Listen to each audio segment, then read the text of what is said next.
2024 жылы чет өлкөлөрдө иштеп жаткан кыргызстандык мигранттар өлкөгө жалпысынан 3 миллиард АКШ долларына чукул каражат жөнөтүшкөн. Бул 2023 жылга салыштырмалуу олуттуу өсүш болуп эсептелет. Акча которуулар негизинен Орусиядан келген. Ошол эле учурда дүйнөнүн бир катар мамлекеттери миграциялык саясаттарын кайра карап чыгып, чет элдиктер үчүн мыйзамдарын катаалдаштырууда. Мисалы АКШда буга чейин президент Дональд Трамптын администрациясы 1,440,000 адамды депортациялоо планы тууралуу билдирген эле. Өнүккөн өлкөлөрдө мигранттарды импорттаган, жумушчу күчүн импорттаган өлкөлөрдүн баарында миграциялык мыйзамдар катаалдашып атат да. Эң өнүккөн өлкөлөр Америка болобу, Европа болобу, Россия болобу, бардык жакта ошо миграцияны контролдоочу күчөтүлгөн мыйзамдар кабыл алынып, ошо миграция жаатында катуу иштер жүрүп атат да. Кыргыз жарандардыкы укуктары биздин, мисалы үчүн, Россия Федерациясында жүргөн биздин жарандар, Россия Федерациясынын жарандарында эле укуктары бар.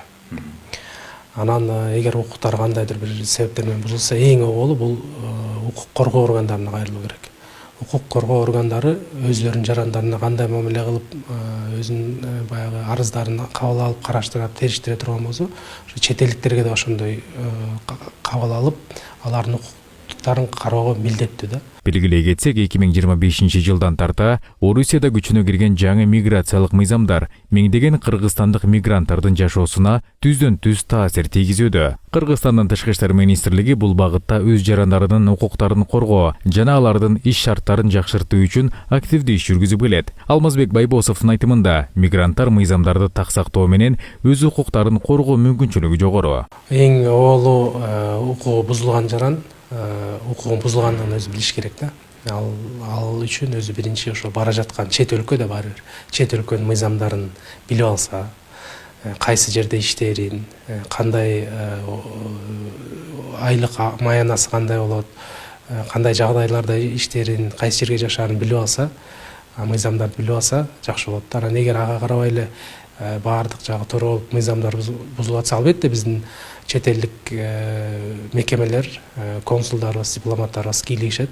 Иш менен камсыз кылуу агенттиктери ассоциациясынын президенти Нурдин Шейшенов мигранттардын коопсуз жана мыйзамдуу ишке орношуусу үчүн эл аралык стандарттарга ылайык иш жүргүзүү зарылдыгын айтты. Азыркы учурда ошол бир гана Россия мамлекетине эмес, андан тышкары көптөгөн өлкөлөргө чыгууга кыргызстандыктарга жакшы мүмкүнчүлүктөр бар.